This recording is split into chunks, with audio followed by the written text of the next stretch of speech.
শুভ সকাল আমার প্রিয় বন্ধুরা, আশা করছি তোমরা যে যেখানে আছো সবাই ভালো আছো এবং সুস্থ আছো। নদিয়া জেলার ছোট্ট একটি গ্রাম থেকে আমি অনিতা তোমাদের সকলকে জানাই আমার ব্লগ চ্যানেলে অনেক অনেক স্বাগত আর অনেক অনেক ভালোবাসা। তা দেখো বন্ধুরা, আমি কিন্তু অনেকক্ষণ আগেই ঘুম থেকে উঠে গিয়েছিলাম, আর ঘুম থেকে ওঠার পরে প্রথমে বাসি ঘর আর উঠোনটা কিন্তু ভালোভাবে ঝাড় দিয়ে নিয়েছিলাম। আর ঝাড় দেওয়ার পরে গুড্ডু সোনাকে একটু কোলে নিয়ে ঘুরলাম। গুড্ডু সোনাকে নামিয়ে দিয়েছি, আর গুড্ডু সোনা একা একা খেলা করছিল, তাই আমি দেখো চলে এসেছি আগের দিনের রাতের এঁটো থালা বাসনগুলো নিয়ে কলপাড়ে চলে এসেছি, সেগুলো এখন মাজবো বলে। আজকে দেখো আমি কিন্তু অন্য একটা সোয়েটার পরে রয়েছি, কারণ ওই সোয়েটারটা কেচে দিয়েছে আর ওটা না প্রচণ্ড নোংরা হয়েছিল। আর সোয়েটারটা তো ভীষণই মোটা, তাই না 2 দিন 3 দিন লেগে যায় শোকাতে, তাই ঘরে ছিল এই সোয়েটারটা পরে নিয়েছি। বেশ একটু কিন্তু ঠান্ডা ঠান্ডা লাগছিল, সেই জন্য ভাবলাম সোয়েটারটা পরেই নিই। আর না একটুও রোদ নেই, সেই জন্যে আরও বেশি ঠান্ডা লাগছিল। আর কেমন একটা কুয়াশা কুয়াশা ভাব, আর কেমন আকাশটা একটু মেঘলা মেঘলা হয়ে রয়েছে। তাই দেখো ওই জন্যে সোয়েটারটা পরে নিলাম। শাড়ি পরলে কিন্তু অতটা বেশি ঠান্ডা লাগে না, তবুও যেন না একটু ঠান্ডা লাগছিল। তা দেখো বন্ধুরা, আমার কিন্তু তোমাদের সাথে গল্প করতে করতে সমস্ত থালা বাসনগুলো কিন্তু সব মাজা হয়ে গেল। আর হচ্ছে যেই বালতিটায় করে রান্নার জল নিই সেই বালতিটাও না একটু মেজে নিচ্ছি। প্রত্যেক দিনই মাজি, কিন্তু তোমাদের সাথে হয়তো শেয়ার করা হয় না, তাই আজকে একটু তোমাদের সাথে শেয়ার করলাম। আর আমাদের কলের জলটা তো অতটা বেশি ভালো না, সেই জন্য না বালতির মধ্যেও একটু লাল লাল হয়ে গেছে। তা বালতিটা তো আমার মাজা কমপ্লিট হয়ে গেল। আর দেখো এখন আমি সমস্ত কিছু কিন্তু ধুতে শুরু করে দিয়েছি। আর প্রথমে তো হচ্ছে বালতিটা ধুয়ে নিয়েছি, আর এখন একটা একটা করে থালা বাসনগুলো আমি বালতির উপরে রেখে দিচ্ছি। আর আজকে না গামলায় জল ভরে নিইনি, কল পাম্প করেই কিন্তু আজকে থালা বাসনগুলো ধুয়ে নিয়েছি। তা দেখো বড় বড় বাসনগুলো হচ্ছে বালতির উপরে রেখেছি, আর একদম যেগুলো ছোট ছোট মানে একটু পরে চা করব, চায়ের কাপ, ছাঁকনি, তারপরে তোমার গুড্ডু সোনার কাপটা সবগুলো কিন্তু আমি এক জায়গায় রেখে দিচ্ছি। আর ওইগুলো হচ্ছে এখানে রেখে দেবো, ওখানে উবুর করে দেবো, আর ওই বাটিটা ধরে আমি একদম রান্নাঘরে চলে যাবো, সেই জন্যে একটু আলাদা আলাদা করে রাখা আর কি। তা আমার কিন্তু সমস্ত থালা বাসনগুলো প্রায় ধোয়া কমপ্লিট হয়ে গেছে। আর এই যে দেখছো ছোট্ট হাঁড়িটা, ওটা না কদিন আগেই বের করেছি, মানে একটু চা করার জন্য। ভাবলাম ঘরে অনেক দিন ধরে রয়েছে, তাই এই হাঁড়িটা বের করি, কিন্তু এটায় না খুব একটা ভালো হয় না। তো ওটাকে ভাবছি আবার তুলে রাখবো, যেই চায়ের বাটিটায় করে চা করতাম ওটাই করেই করব। তা থালা বাসনগুলো নিয়ে দেখো ওইখানে ইট রয়েছে, আর এখানে বাসনের ঝুড়ি আছে, আর ওইখানে না আমি একটা একটা করে সব কিছু উপর করে দিচ্ছি। থালা বাসন তো ওদিকে আমার ধোয়া সব কমপ্লিট হয়ে গেছিলো। তারপরে দেখো গোবর মাটি গুলে নিয়ে চলে এসেছি উনুনের পাড়টা লেপার জন্য। আর উনুনের পাড়টা তো আমাদের প্রতিদিনই লেপা হয়। পুরো ঘরটা না প্রত্যেক দিন লেপি না, মাঝে মাঝে একটু পুরো ঘরটা লেপে নিই, কারণ ঘরটা না অনেকটাই বড়। আর হচ্ছে অতটা জায়গা হচ্ছে আমার রান্না করতে লাগেও না, সামনেটা একটু লাগে, আর পিছন দিক থেকে জ্বালানি ভর্তি। জ্বালানিগুলো যখন শেষ হয়ে যায় তখন হচ্ছে পুরো ঘরটা বেশ ভালো করে লেপে নিই। আর আমাদের এদিকের উনুনগুলো না সব এরকম গোল গোল, আর বাইরের দিক দিয়ে না পাইপ দেওয়া। কেন বলো তো? তাহলে ঘরের ভেতরের দিকটা না অত ধোঁয়া হয় না, ধোঁয়াটা সব পাইপ দিয়ে বাইরেই বেরিয়ে চলে যায়। আর না একদম কড়াই কিংবা হাঁড়ি নিচটুকু শুধু কালি হয়, আর উপরের দিকে তো আর কালি ওঠে না। হাতে না অত কালিও লাগে না, আর বেশ সুবিধে হয়। তা দেখো ওইদিকে তো আমার লেপা কমপ্লিট হয়ে গেছে, আর ওই যে দেখো শিলনোড়াটা রয়েছে তার পাশ দিয়েও কিন্তু পুরোটা আমি লেপে নিয়েছি।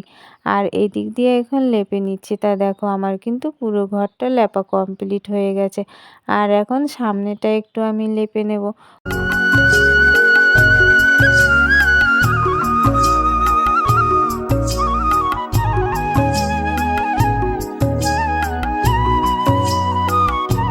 রান্নাঘরটা তো আমার পুরো লেপা কমপ্লিট হয়ে গেছিলো, আর আমি হাত পা ধুয়ে দেখো চলে এসেছি জামা কাপড়গুলো নিয়ে। আর এই জামা কাপড়গুলো তো আগের দিন কাচা হয়েছিল, শুকোয়নি। আগের দিনও না তেমন রোদ হয়নি, আর আজকেও তো দেখছো কেমন অন্ধকার হয়ে আছে, রোদ হবে কি না তারও ঠিক নেই।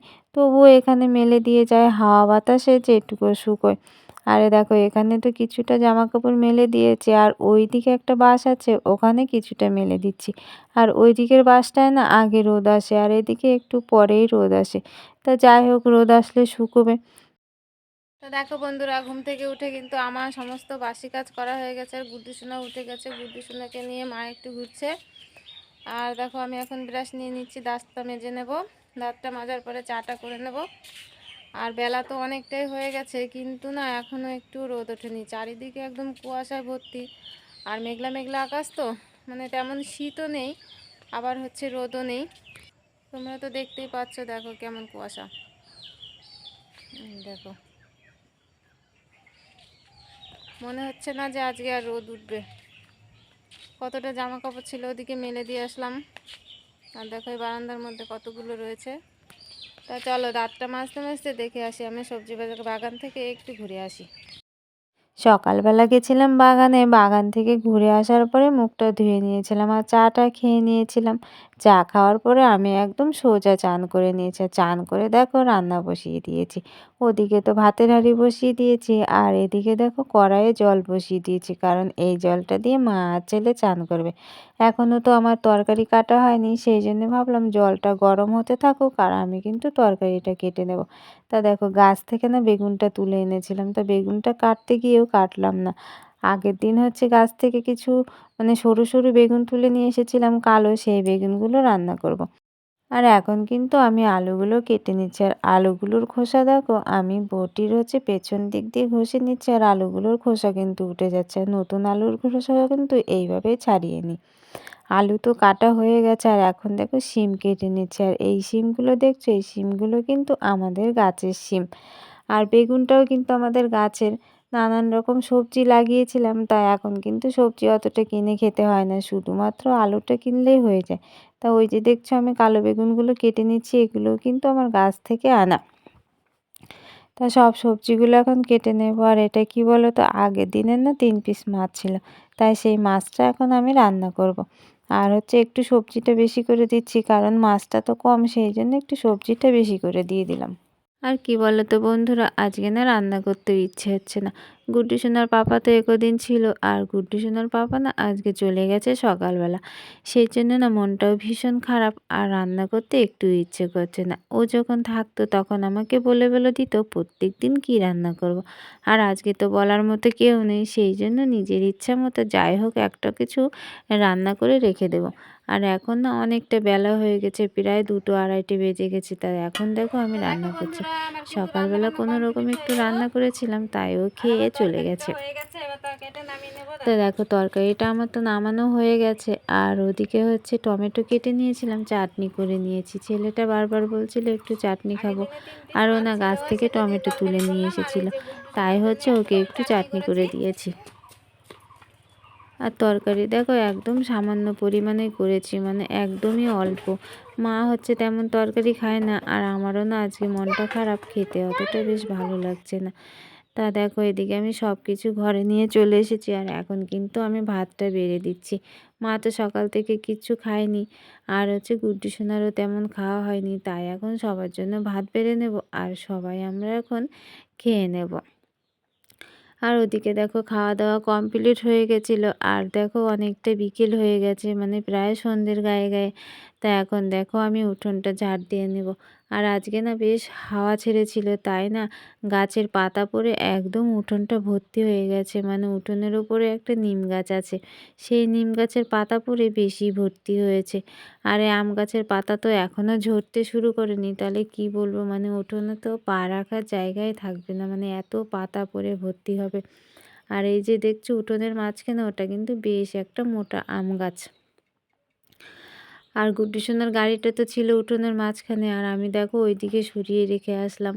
আর জুতো টুতোগুলো ছিল সেগুলো এক সাইড করে রেখে দিলাম।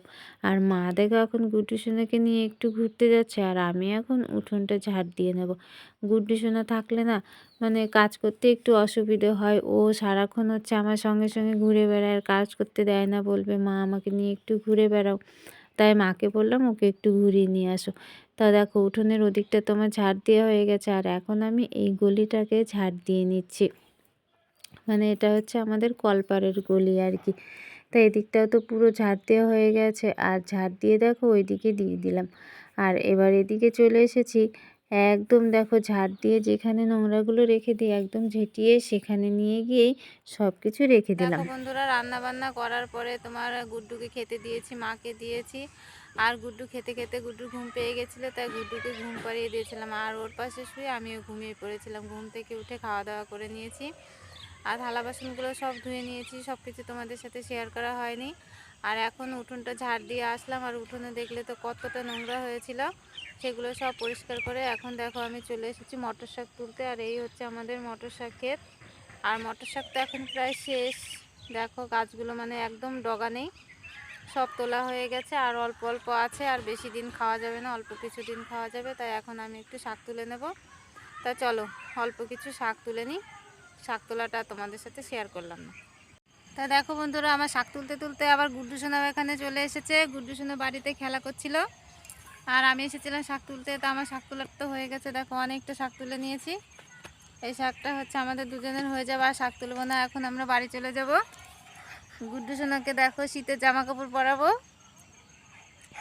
আমার সোনা বাবা, ও কি হচ্ছে আমার সোনা বাবা। শাক তুলে বাড়ি যাওয়ার সময় বিনস গাছের দিকে তাকিয়ে দেখি অনেকটা মোটা মোটা বিনস হয়েছে, তাই ভাবলাম বিনসগুলোও তুলে নিয়ে কালকে রান্না করা যাবে। বেশি একটা ছিল না, যে কটা ছিল কিন্তু বেশ মোটা মোটা হয়ে গেছিলো। আর 2-3 দিন থাকলে কিন্তু একদম পেকেই যেত, সেই বিনসগুলো কিন্তু আর খাওয়া যেত না। তাই আমি ভাবলাম যেগুলো আছে একদম সব তুলে নিয়ে নিই। আর হচ্ছে পরে তো হবে না, আর গাছ না একদম মানে বুড়ো হয়ে গেছে, অনেক দিন ধরে তো বিনস তুলে তুলে খাওয়া হচ্ছে। এখন হচ্ছে গাছগুলোকে তুলে অন্য কিছু লাগিয়ে দেবো। তা দেখো কতটা বিনস তুলেছি আমি, আর বিনসগুলো কিন্তু বেশ মোটা মোটা হয়ে গেছিলো। আর এখন দেখো আমি হচ্ছে গামলার মধ্যে নিয়ে নেবো এই বিনসগুলোকে, আর নিয়ে এখন বাড়ি চলে যাব, শাকের মধ্যে রেখে দিলাম। এর মতো ব্লগটা এখানেই শেষ করছি। তোমরা যে যেখানে আছো সকলে ভালো থেকো, সুস্থ থেকো। আর যারা নতুন বন্ধু হয়ে আমার এই ব্লগটি দেখছো তাদের পাশে থাকার জন্য অনুরোধ করছি। দেখা হবে তোমাদের সাথে আবার পরবর্তী একটা ব্লগে। গুড নাইট সবাই, টাটা বন্ধুরা, টাটা করে দাও। Good night. হ্যাঁ, গুড নাইট।